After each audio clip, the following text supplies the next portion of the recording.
Deuteronomio, Kabanatang 3. Na magkagayoy pumihit tayo at ating sinampa ang daang patungo sa Basan, at si Og na hari sa Basan ay lumabas laban sa atin. Siya at ang buong bayan niya sa pakipagbaka sa Edrei. At sinabi sa akin ng Panginoon, huwag mong katakutan siya, sapagkat aking ibinigay sa iyong kamay siya, at ang kanyang buong bayan at ang kanyang lupain, at iyong gagawin sa kanya ang gaya ng iyong ginawa kay Sihon na hari ng mga Amorheo na tumahan sa Hesbon. Gayon din ibinigay ng Panginoon nating Diyos sa ating kamay si Og na hari sa Basan at ang buong bayan niya, at ating sinaktan siya hanggang sa walang natira sa kanya, at ating sinakop ang lahat niyang mga bayan ng panahong yaon. Walang bayan na di sinakop natin sa kanila. 60 bayan ang buong lupain ng Argob, ang kaharian ni Og sa Basan. Ang lahat ng ito'y mga bayang nakukutaan ng matataas na kuta na may mga pinto ang bayan at mga halang. Bukod pa ang napakaraming mga bayan na walang kuta. At aking lubos na nilipol na gaya ng ating ginawa kay Sihon na hari sa Hesbon, na lubos nating nilipol bawat bayan na tinatahanan, 10 na mga babae at na mga bata. Ngunit ang madlang kawan at ang nasamsam sa mga bayan ay ating dinala, at ating sinakop ang lupain ng panahong yaon sa kamay ng 2 hari na mga Amorheo na nasa dako roon ng Hordan, mula sa libis ng Arnon hanggang sa bundok ng Hermon. Na siyang Hermon ay tinatawag ng mga taga-Sidon na Sirion, at tinatawag ng mga Amorheo na Senir. Lahat ng mga bayan ng kapatagan, at ang buong Galaad, at ang buong Basan, hanggang Salka at Edrei, na mga bayan ng kaharian ni Og sa Basan. Sapagkat si Og lamang na hari sa Basan ang nanalabi sa natira sa mga Rephaim. Narito ang kanyang higaan ay higaang bakal. Wala ba ito sa Rabath na mga anak ni Amon? 9 na siko ang haba niyaon, at 4 na siko ang luwang niyaon, ayon sa siko ng isang lalaki. At ang lupaing ito'y ating sinakop na pinakaari ng panahong yaon, mula sa Aroer na nasa tabi ng libis ng Arnon, at kalahati ng lupaing maburol ng Galaad. At ang mga bayan niyaon ay aking ibinigay sa mga Rubenita at sa mga Gadita. At ang labis ng Galaad at ang buong Basan na kaharian ni Og ay aking ibinigay sa kalahating lipi ni Manasis. Ang buong lupain ng Argob sa makatwidbagay ang buong Basan. Siya ring tinatawag na lupain ng mga Rephaim. Sinakop ni Jair na anak ni Manasis ang buong lupain ng Argob hanggang sa hangganan ng mga Gesurio at ng mga Makateo, at mga tinawag niya ng Basan ayon sa kaniyang pangalang Habot Jair hanggang sa araw na ito. At aking ibinigay ang Galaad kay Makir, at sa mga Rubenita at sa mga Gadita ay aking ibinigay ang mula sa Galaad hanggang sa libis ng Arnon, na siyang kahalatian ng libis na pinakahangganan niyaon hanggang sa ilog Habok, na siyang hangganan ng mga anak ni Amon, pati ng Araba at ng Hordan, at ng hangganan niyaon mula sa Sinereth hanggang sa dagat ng Araba na dagat na alat. sa ibaba ng gulod ng Pisga sa dakong silanganan. At kayo'y aking inutusan ng panahong yaon na sinasabi, ibinigay sa inyo ng Panginoon ninyong Diyos ang lupaing ito upang ariin. Kayo'y daraang may sakbat sa harap ng inyong mga kapatid na mga anak ni Israel, lahat ng taong matapang. Ngunit ang inyong mga asawa at ang inyong mga bata at ang inyong mga hayop, aking talastas na kayo'y mayroong maraming hayop, ay mga titira sa inyong mga bayan na aking ibinigay sa inyo, hanggang sa bigyan ng Panginoon ng kapahingahan ang inyong mga kapatid, na gaya ninyo at kanilang ariin naman ang lupain na ibinigay sa kanila ng Panginoon ninyong Diyos sa dako roon ng Hordan. Kung magkagayon ay babalik ang bawat lalaki sa inyo sa kaniyang pag-aari na aking ibinigay sa inyo. At aking iniutos kay Josue ng panahong yaon na sinasabi, nakita ng iyong mga mata ang lahat ng ginawa ng Panginoon mong Diyos sa 2 haring ito. Gayon ang gagawin ng Panginoon sa lahat ng mga kahariang iyong daraanan. Huwag kayong matakot sa kanila, sapagkat ipinakikipaglaban kayo ng Panginoon ninyong Diyos. At ako'y dumalangin sa Panginoon ng panahong yaon na sinasabi, O Panginoong Diyos, iyong minulang ipinakilala sa iyong lingkod ang iyong kadakilaan at ang iyong kamay na makapangyarihan. Ano ngang Diyos sa langit o sa lupa ang makagagawa ng ayon sa iyong mga gawa at ayon sa iyong mga makapangyarihang kilos? Paraanin mo nga ako, isinasamo ko sa iyo, at aking makita ang mabuting lupain na nasa dako roon ng Hordan, yaong mainam na bundok, at ang Libano. Ngunit ang Panginoon ay nagalit sa akin dahil sa inyo, at hindi ako dininig. At sinabi sa akin ng Panginoon, siya na, huwag ka nang magsalita pa sa akin ng tungkol sa bagay na ito. Sumampa ka sa taluktok ng Pisga at ilingap mo ang iyong mga mata sa dakong kalunuran, at sa dakong hilagaan, at sa dakong timugan, at sa dakong silanganan, at masdan mo ng iyong mga mata, sapagkat hindi ka makatatawid sa hordang ito. Ngunit pagbilinan mo si Josue, at palakasin mo ang kaniyang loob, at palakasin mo siya, sapagkat siya'y daraan sa harap ng bayang ito, at kaniyang ipamamana sa kanila ang lupain na iyong makikita. Sa gayoy tumahan tayo sa libis na nasa tapat ng Bet Peor.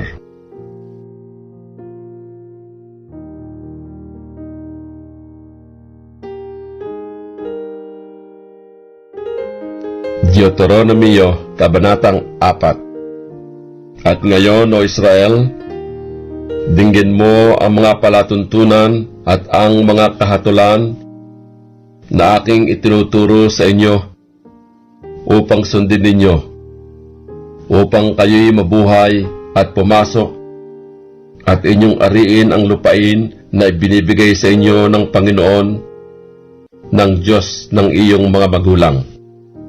Huwag ninyong daragdagan ni babawasan ang salita na aking iniuutos sa inyo, upang inyong maingatan ang mga utos ng Panginoon ninyong Diyos na aking iniuutos sa inyo.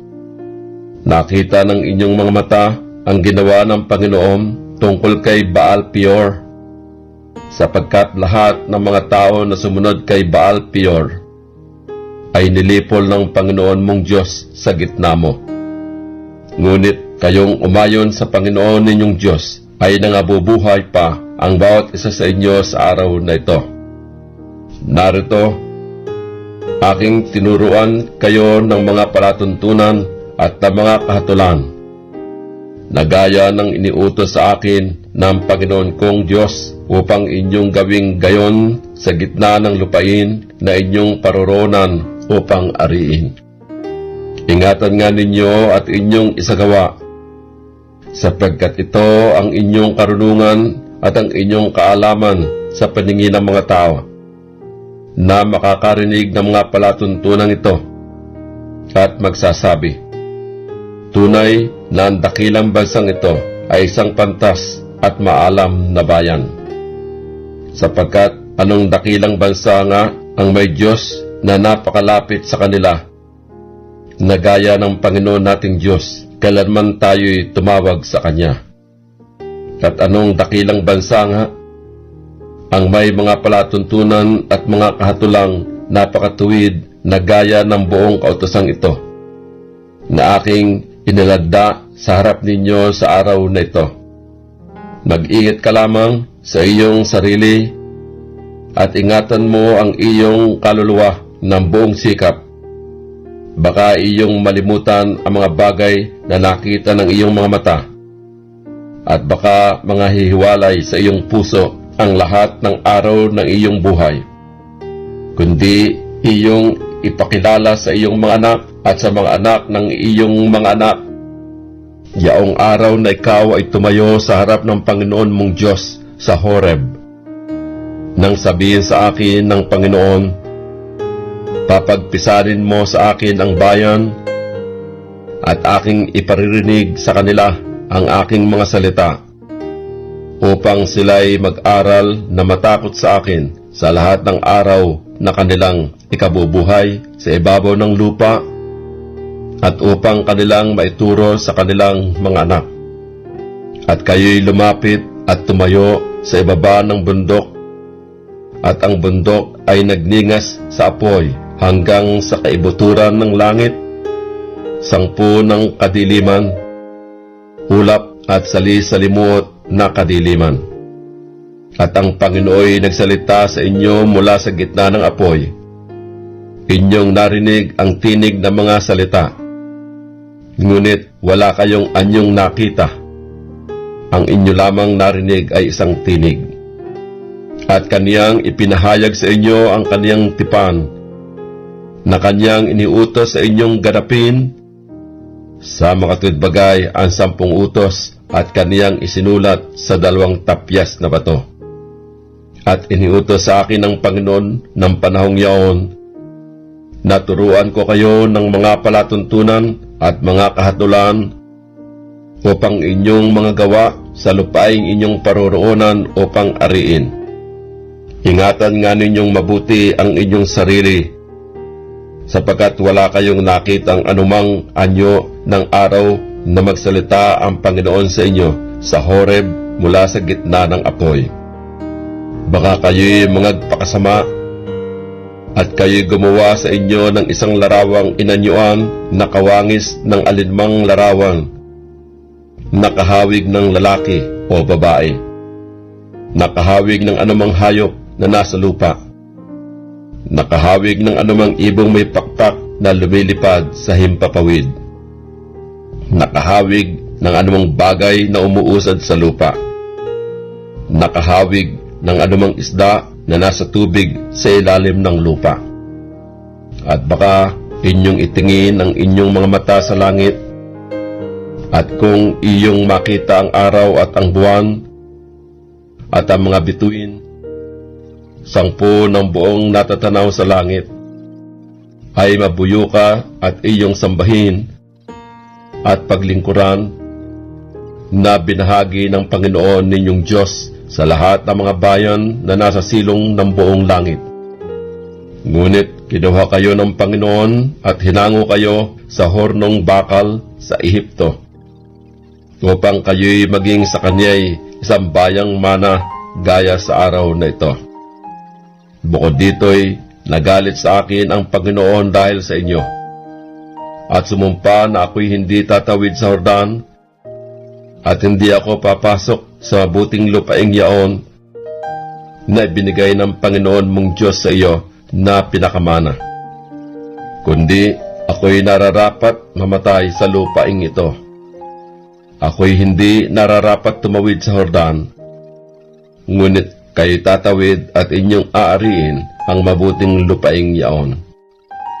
Mag-ingat nga kayo, baka inyong malimutan ang tipan ng Panginoon ninyong Diyos na Kaniyang pinagtibay sa inyo, at kayo'y gumawa ng larawang inanyuan na kahawig ng anumang bagay na ipinagbawal sa iyo ng Panginoon mong Diyos. Sapagkat ang Panginoon mong Diyos ay isang apoy na namumugnaw, mapanibughuing Diyos nga. Pagka ikaw ay nagkaanak at nagkaanak ang iyong mga anak, at nagluwat kayo ng malaon sa lupaing yaon, at nagpakasama kayo at gumawa kayo ng larawang inanyuan na kahawig ng anumang bagay, at gumawa kayo ng masama sa paningin ng Panginoon mong Diyos, upang mungkahiin ninyo siya sa kagalitan, ay aking tinatawag ang langit at ang lupa upang sumaksi laban sa inyo sa araw na ito, na kayo'y malilipol na madali na walang pagsala sa lupain na inyong tinutungo ng pagdadaanan sa Jordan upang ariin. Hindi ninyo mapatatagal doon ang inyong mga araw, kundi kayo'y lubos na malilipol. At pangangalatin kayo ng Panginoon sa mga bayan, at kayo'y malalabing kaunti sa bilang sa gitna ng mga bansa na pagdadalan sa inyo ng Panginoon. At do'y maglilingkod kayo sa mga Diyos na hari ng mga kamay ng mga tao, kahoy at bato na hindi nangakakakita, ni nangakakarinig, ni nangakakakain, ni nangakakaamoy. Ngunit mula roon ay iyong hahanapin ang Panginoon mong Diyos at iyong masusumpungan kung iyong hahanapin siya ng buo mong puso at ng buo mong kaluluwa.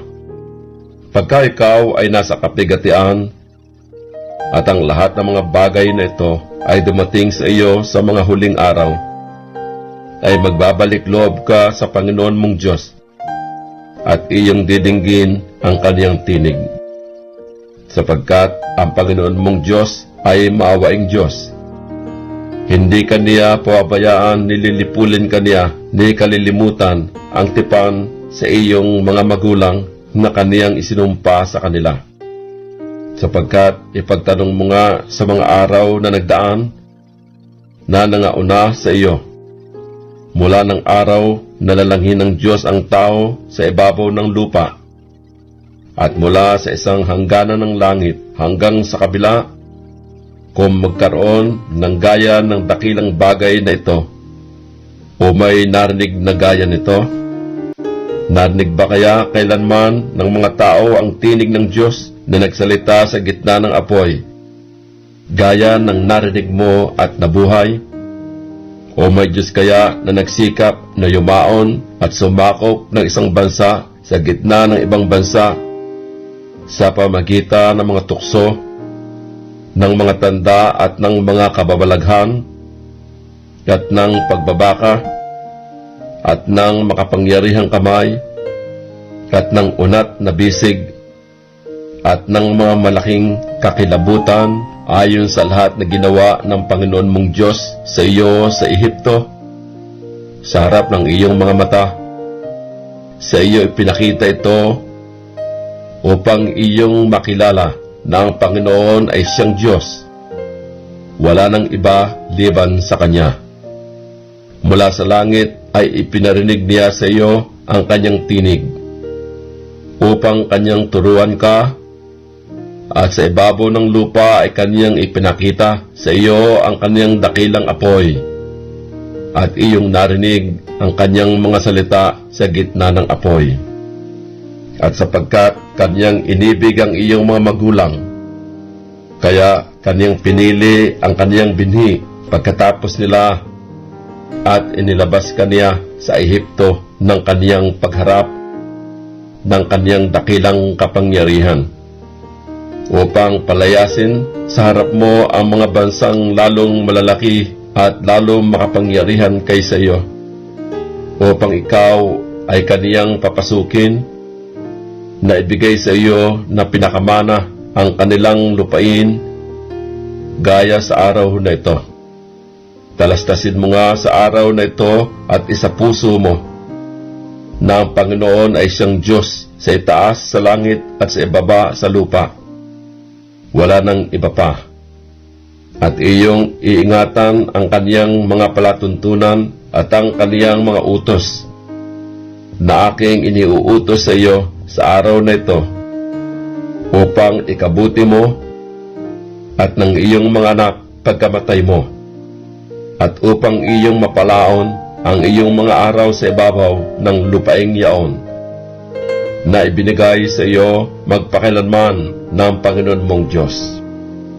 Na magkagayoy inihiwalay ni Moises ang 3 bayan sa dako roon ng Jordan, sa dakong sinisikatan ng araw, upang ang nakamatay ng tao ay tumakas doon na nakamatay sa kanyang kapwa na hindi sinasadya, at hindi niya kinapuputan ng panahong nakaraan, at sa pagtakas sa isa sa mga bayang ito ay mabuhay siya.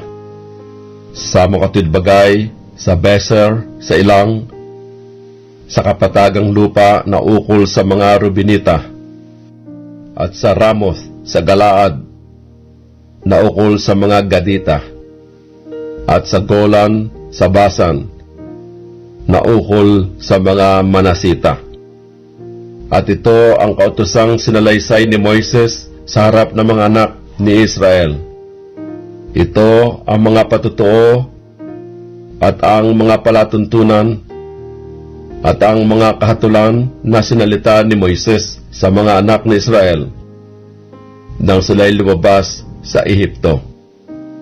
Sa dako pa roon ng Jordan, sa libis na nasa tapat ng Bet-peor, sa lupain ni Sihon na hari ng mga Amorheo na tumatahan sa Hesbon, na siyang sinakta ni Moises at ng mga anak ni Israel nang sila'y umalis sa Ehipto, at kanilang sinakop ang kaniyang lupain na pinakaari at ang lupain ni Og na hari sa Basan, ang 2 hari na mga Amorheo na nangasa dako paroon ng Jordan sa dakong sinisikatan ng araw, mula sa Aroer na nasa hangganan ng libis ng Arnon hanggang sa bundok ng Sion na siya ring Hermon, at ang buong Araba sa dako roon ng Jordan sa dakong silanganan hanggang sa dagat ng Araba sa ibaba ng gulod ng Pisga.